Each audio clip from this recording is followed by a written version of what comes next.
Hey Dragonfire, I wanted to go over a mechanic that we've seen lately in Guild War, and I want to do this before we lost access to it next week. Um,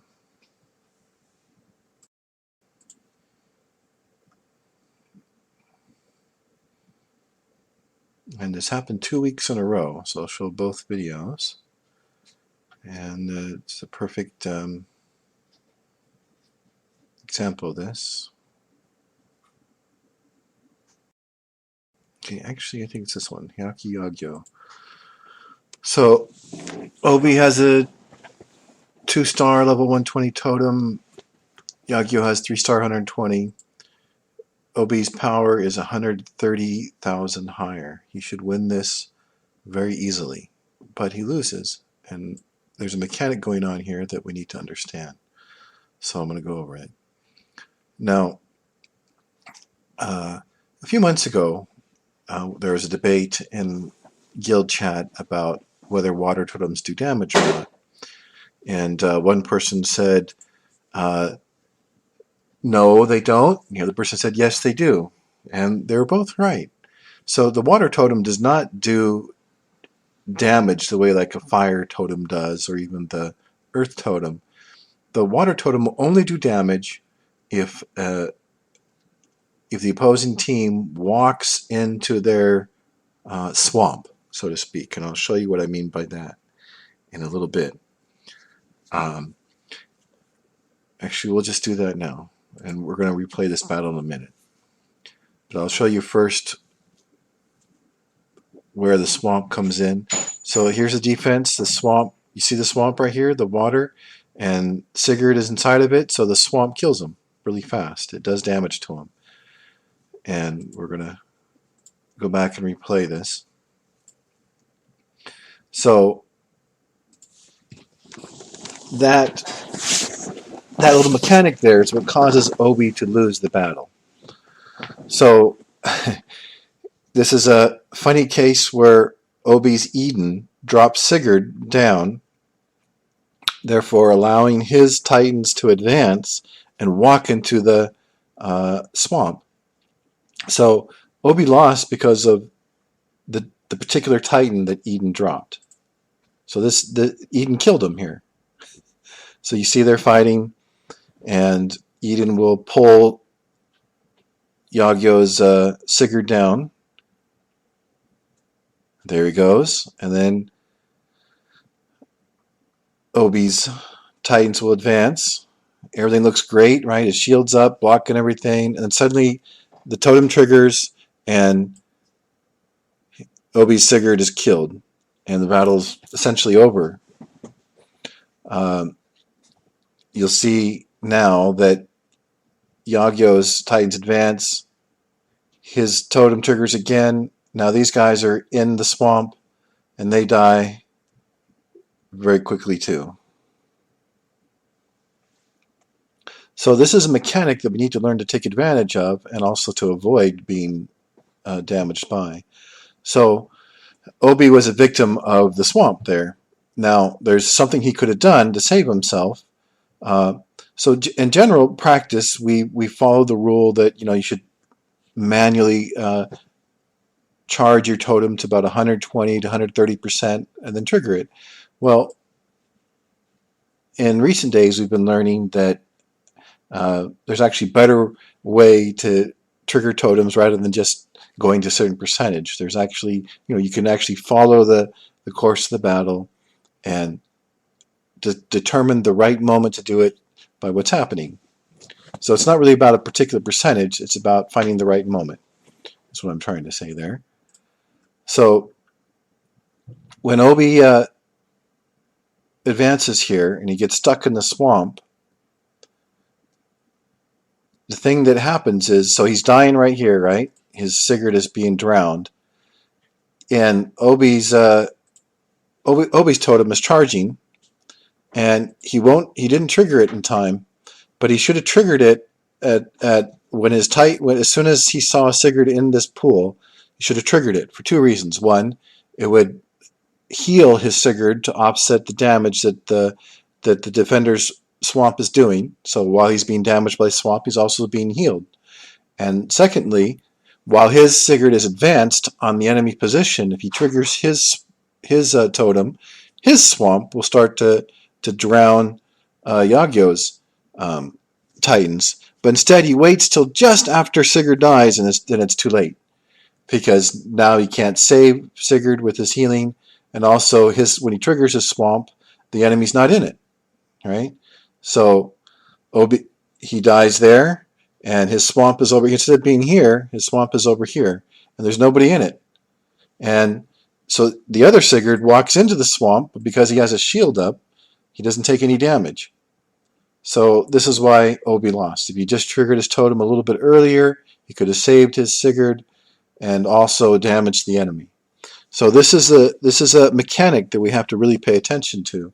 So if you're playing water and you advance, you want to trigger your totem, it's at the right time to get the enemies in your swamp. But you can also do this in defense. So let's say your Sigurd is dropped and the enemy advances. Well, once they get into the range of your Titans, you trigger your swamp and they'll drown.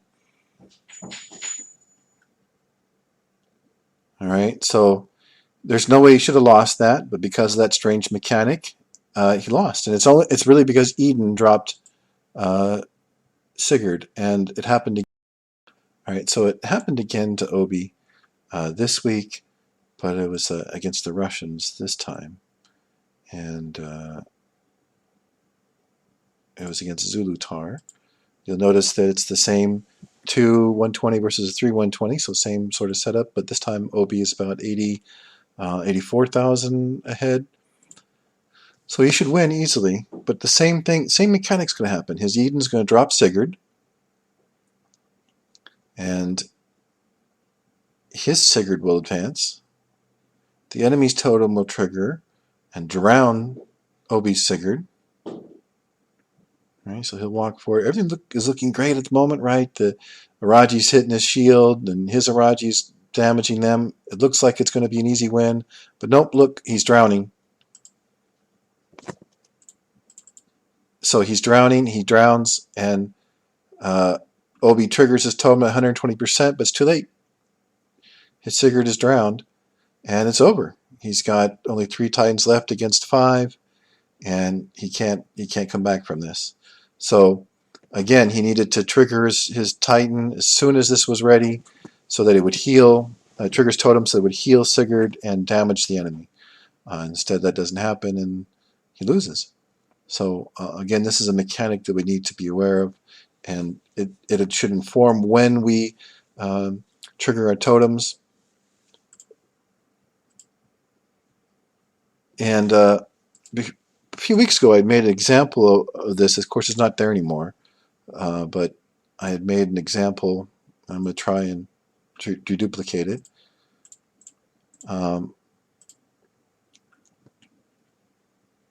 Where I'm going to let them, I don't have a tank, so they're going to advance on me. See, I'm going to let them kill my 2 front guys, and they're advancing.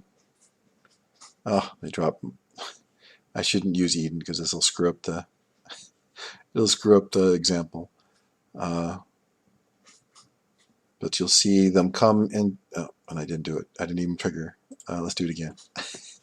Actually, let's change defense to not have Eden, so that this this will be easier to show. And we'll just use fire Titans, and we'll attack with just 3 water.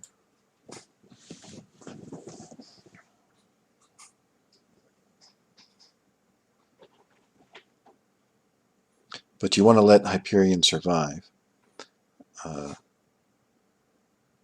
Let them kill these guys off. And so, it didn't work. Of course, now that I'm trying to... Now the camera's recording, I can't do it.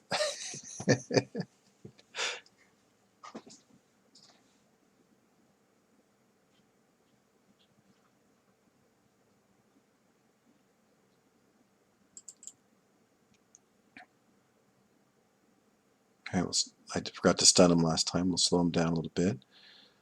Take the damage. All right, now I'm going to let them advance here on and they're going to walk in and drown. See how he drowns so fast? And see how that worked? So Hyperion is almost dead, but when his I trigger the totem, the swamp, these guys walk right into that swamp and they just die really fast. So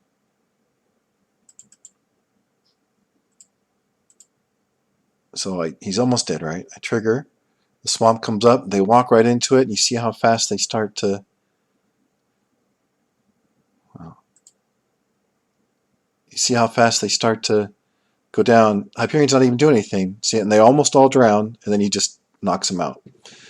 So you can see the power of the totem there. My totem did 16.5 million damage. That's more than the fire totem, which did 15 million. Plus, I had 7.5 million healing. So you can see how the water totem can wipe out the entire enemy team if you just time it right. Now, you wouldn't normally want to fight like that, right? It's not really. I mean, if you don't, you saw the first time, if you don't do it at the right moment, you're going to lose. But yeah, if you get him to walk into that swamp, you'll kill the whole team.